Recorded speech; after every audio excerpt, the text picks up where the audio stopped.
Ya, selamat datang di mata kuliah Sistem Programming atau Pemrograman Sistem. Pada modul kali ini kita akan melanjutkan modul sebelumnya. Modul kali ini kita akan membahas yang namanya proses dan memori. Ya, seperti kita tahu, proses adalah suatu bagian dari suatu entitas program, dan memori adalah bagian yang dipakai oleh proses untuk melaksanakan tugasnya. Jadi di sini memori adalah sebenarnya mengakses ke resource hardware memori yang berada di dalam RAM yang digunakan oleh proses, di mana proses tersebut dijalankan oleh prosesor. Oke, jadi sebelumnya kita sudah membahas beberapa materi mengenai stat system call. Dan kita pada saat ini kita akan mencoba untuk membahas mengenai proses dan memori. Bagaimana proses di-create, apa saja komponen-komponen yang diperlukan untuk menjalankan suatu proses, dan bagaimana peran memori agar proses bisa berjalan dengan baik. Ya, jadi mungkin ini adalah hal-hal yang biasa kita lakukan ketika kita menggunakan komputer, atau kita melakukan programming, kita menjalankan aplikasi tersebut menjadi suatu proses. Jadi proses tersebut dieksekusi oleh komputer kita. Ya, mungkin sebelum dijalankan aplikasi tersebut sebelumnya dikompilasi terlebih dahulu jadi bytecode, baru bisa dirunning. Nah, kita akan membahas lebih dalam lagi di sini bagaimana tahapan-tahapan sehingga suatu aplikasi itu bisa dilayani oleh kernel. Bagaimana kernel bisa melakukan manajemen proses, scheduling, dan juga memanage jumlah memori yang dibutuhkan oleh aplikasi. Ya, jadi kita sebagai end user yang memakai aplikasi mungkin tidak terlalu peduli atau tidak terlalu tahu bagaimana cara untuk mengalokasikan, tapi sebagai programmer atau yang membuat aplikasi, kita harus tahu bagaimana si sistem operasi ini melayani dari aplikasi. Tujuannya apa? Agar kita sebagai pembuat aplikasi bisa membuat aplikasi yang cukup efisien, cukup membantu operating system untuk bisa bergerak lebih baik. Bergerak lebih baik artinya di sini memori yang digunakan tidak terlalu banyak, programnya berjalan dengan baik dan efisien. Ya, jadi tujuan dari dipelajarinya ini agar kita bisa membuat satu aplikasi yang tidak resource hungry, artinya dia hanya mendapatkan resource saja. Jadi kita berharap setelah perkuliahan ini kalian bisa memiliki pemikiran bahwa ketika membuat aplikasi, kalian harus bisa membuat aplikasi yang efisien. Ya, aplikasi yang bisa secara efisien menggunakan resource yang ada di dalam komputer tersebut. Ya, di sini study case-nya adalah memori.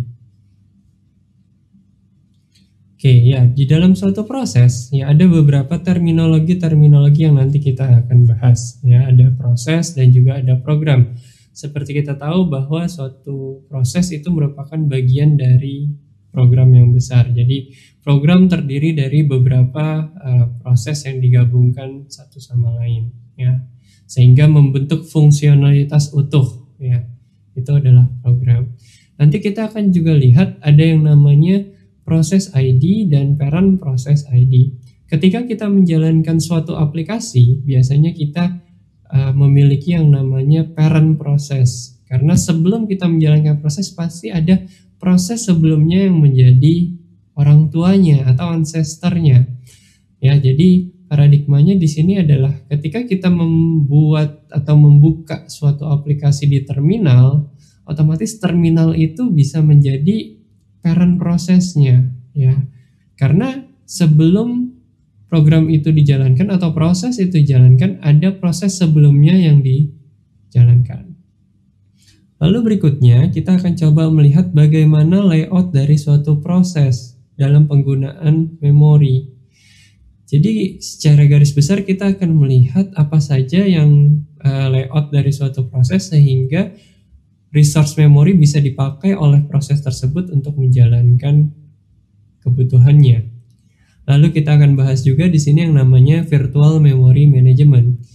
Di sini akan dijelaskan bahwa ketika kita mengeksekusi program atau mengeksekusi proses, kita tidak langsung menaruh proses tersebut ke dalam RAM kita atau physical address RAM kita, tapi ada mekanisme page table dan virtual memory yang difasilitasi oleh kernel agar semua penggunaan memori bisa lebih optimal. Ya, jadi dibanding kita harus mengakses langsung ke dalam RAM physical address, virtual memory membantu kita agar manajemen memori dilakukan dengan baik. Terus kita juga akan memvisit yang namanya command line argument, namanya ARGC dan ARGV. Mungkin ini sudah hampir di semua programming language ada argument count dan argument vector. Terus ada environment list. Untuk menjalankan program kita butuh environment yang didefinisikan terlebih dahulu. Ya, jadi pertama adalah perbedaan antara proses dan program. Sebenarnya proses itu merupakan subset dari program. Jadi proses ya bagian dari program yang dieksekusi. Kalau program di sini adalah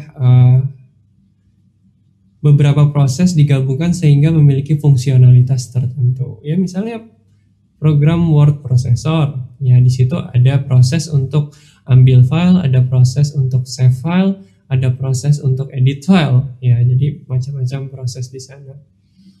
Nah, jadi kita akan coba bahas yang entity terkecil dulu, yaitu suatu proses, ya, dimana ketika kita menjalankan proses ada resource yang harus dialokasikan oleh kernel agar si proses ini bisa berjalan. Ya.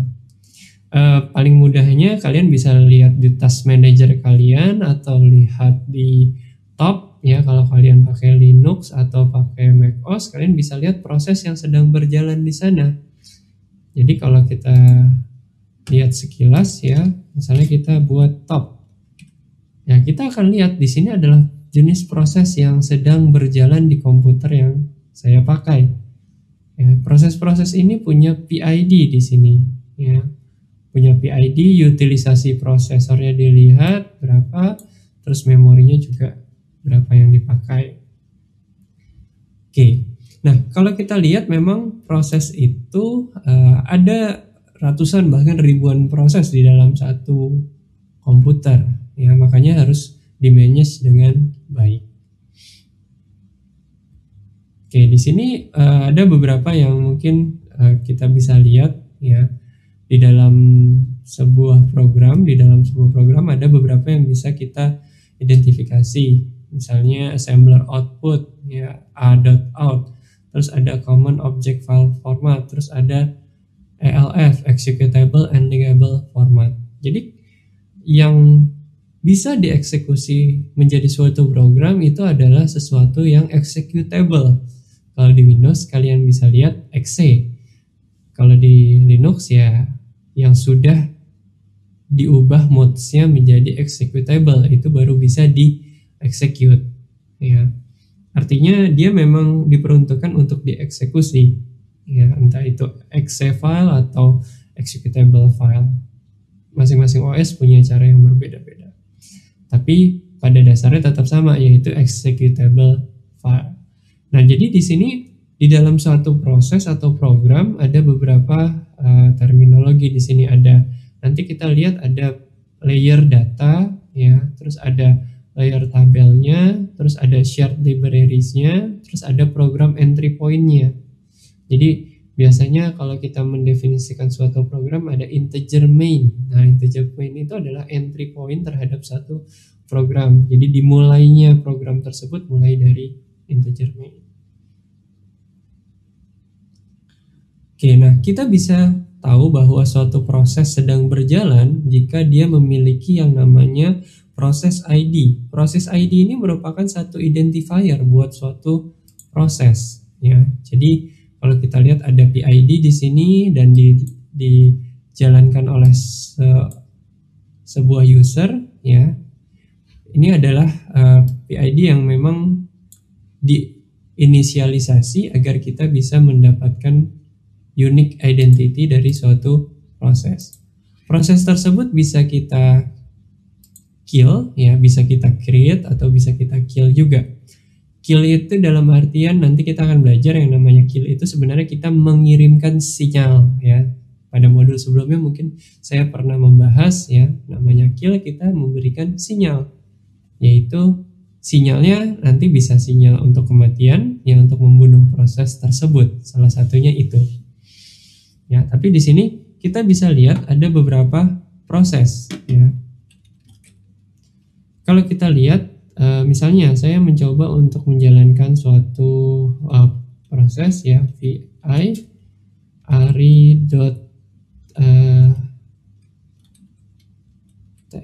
misalnya.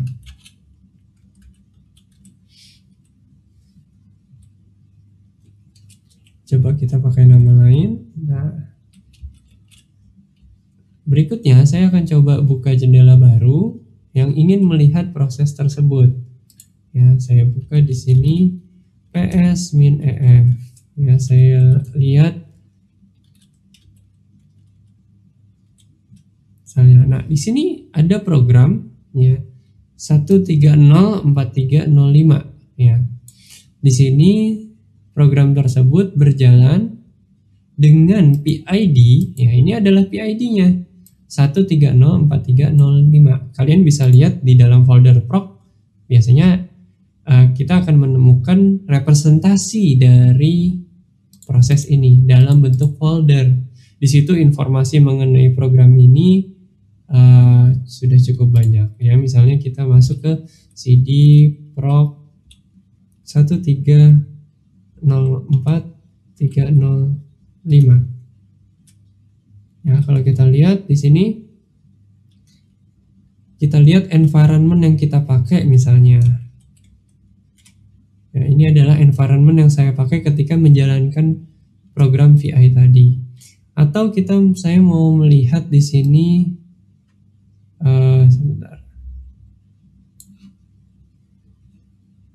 Saya mau lihat di sini misalnya cmd line atau komen pada saat saya menjalankan program tersebut. Ya, environment itu adalah library atau bisa kita bilang suatu variabel yang didefinisikan di awal pada saat program itu sebelum dijalankan. Kalau kita lihat cmd line ini adalah komen program tersebut. Saya menjalankan vi ari.w.txt, ya. Lalu tadi yang saya lihat ada environment, ya, environ. Ya, kalau saya lihat di environ ini adalah variabel-variabel yang didefinisikan ketika saya mengeksekusi program tersebut, ya. Jadi sebelum program tersebut berjalan, saya punya definisi variabel terlebih dahulu, ya. Di program tersebut pasti ada inisialisasi variabel.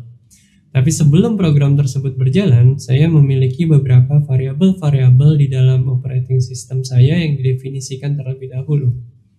Ini adalah salah satunya. Ya, output dari di tempat kalian mungkin berbeda dengan output yang berada di saya karena komputernya berbeda juga.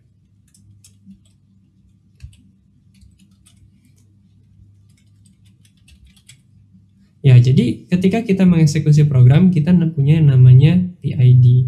Selain itu kita punya yang namanya PPID, ya, atau parent PID. Kalau kita lihat PPID dari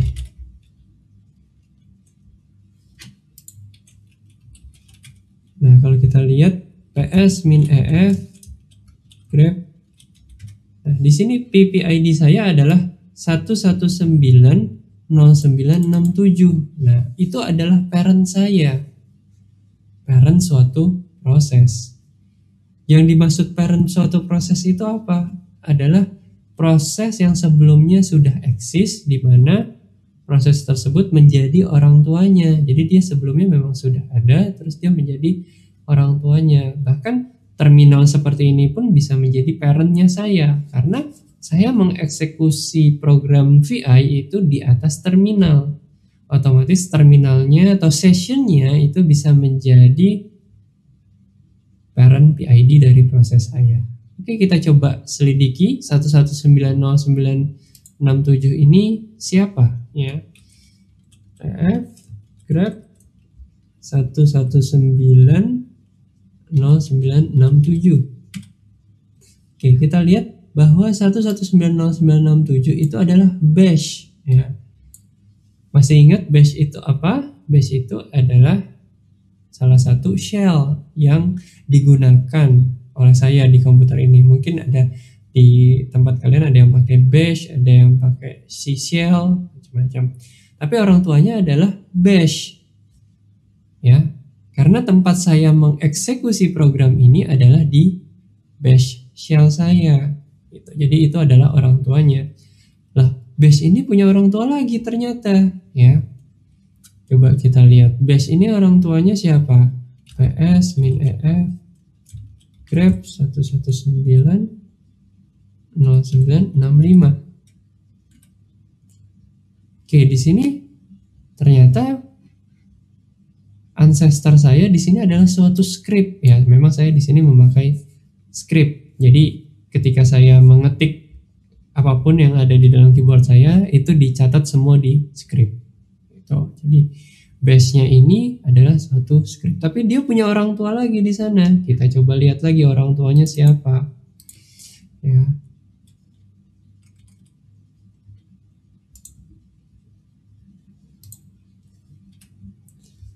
Oke, di sini orang tuanya adalah bash shell lagi. Jadi ada bash shell, ada script, ada bash shell lagi. Terus dia punya orang tua lagi di sini. Kita lihat lagi, kita urutkan.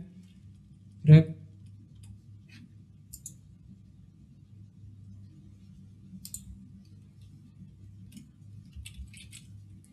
Oke, kita coba lihat. Oh, dia ternyata ada di PTS 4 ya. Jadi masih ingatkah PTS itu? PTS itu adalah teletype ya. Jadi dev PTS berapa gitu. Di sini adalah dev PTS 4. Jadi dia ada di PTS 4. Dan dia masih punya yang namanya parent lagi. Nah, kita coba trace lagi grep.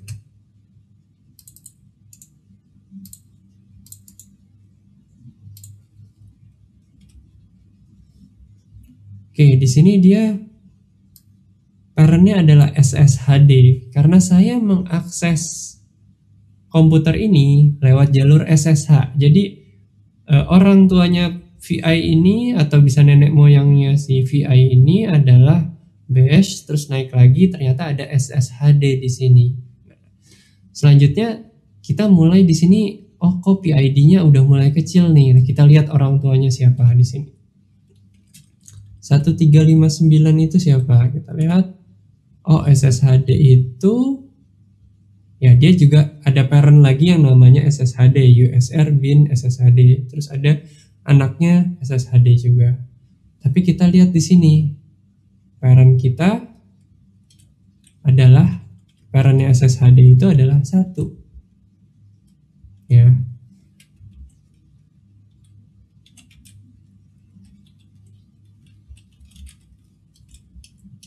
Ya, kalau 1 kita grab terlalu banyak, tapi kita grab init ya.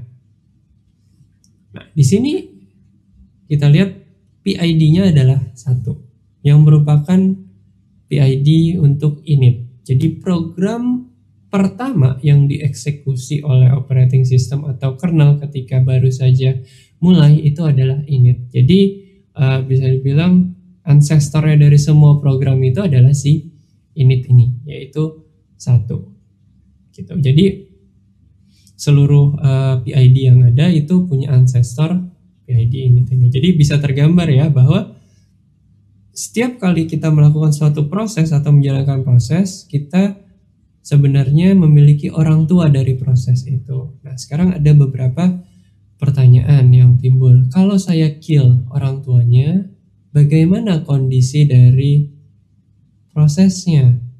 Apakah akan meninggal juga atau masih bisa? Ya. Coba kita lakukan hal seperti itu. Kita kill orang tuanya ya. Kita lihat PS, saya clear dulu. PS min EF grab Ariwe. Kita lihat di sini orang tua Ariwe adalah 1190967 dari proses VI tadi ya. Kalau kita coba untuk kill ini atau kita matikan parent prosesnya, apa yang terjadi dengan proses saya di sini ya? Kita coba lihat sama-sama. Kill 1190967. Oke, kita lihat. Oh, ternyata proses saya masih bisa berjalan. Coba kita lihat apakah proses saya masih bisa berjalan atau tidak.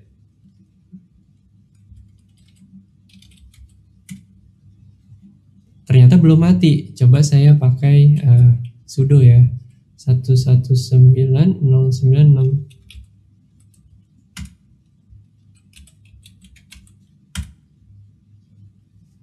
Oke, ternyata nggak mati juga ya. Kalau kita lihat ternyata yang di orang tuanya itu memang belum terkill sih sepertinya ya. Coba kita pakai yang 1190907. Kita pakai -9. Nah, jadi memang tadi kill saja itu kan hanya mengirimkan sinyal, tapi yang mau saya kirimkan sinyal kematian, ya saya harus pakai kill -9. Oke, di sini kalau kita lihat ya, yang dilakukan di dalam programnya ya, di sini dia sudah terkill, artinya sudah terbunuh ya, prosesnya. Tapi kita tidak membunuh proses dari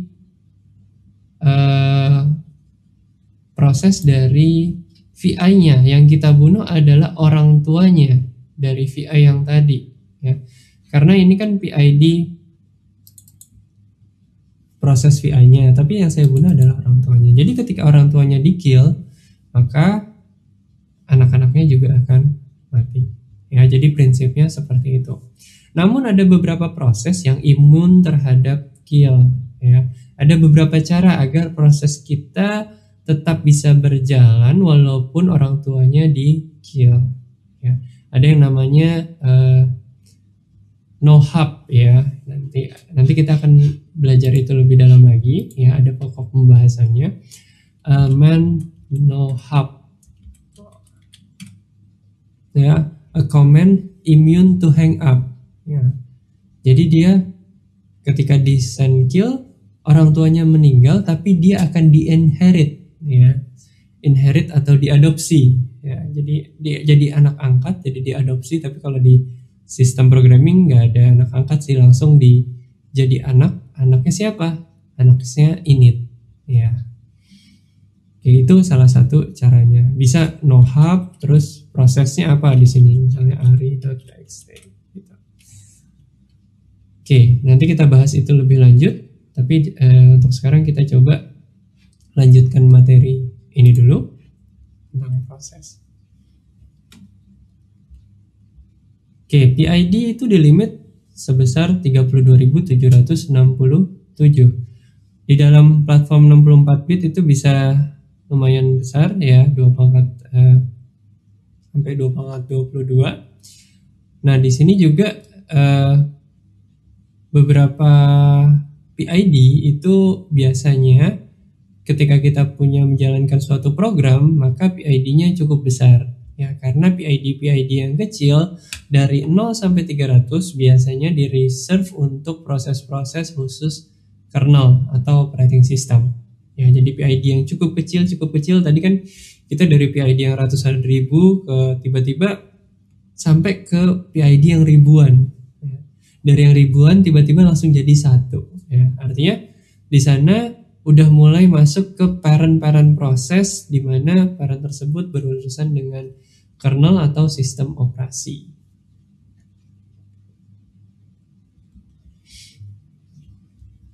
Oke, di sini kita akan membahas bagaimana layout dari suatu proses, namun kita coba dilanjutkan di modul berikutnya.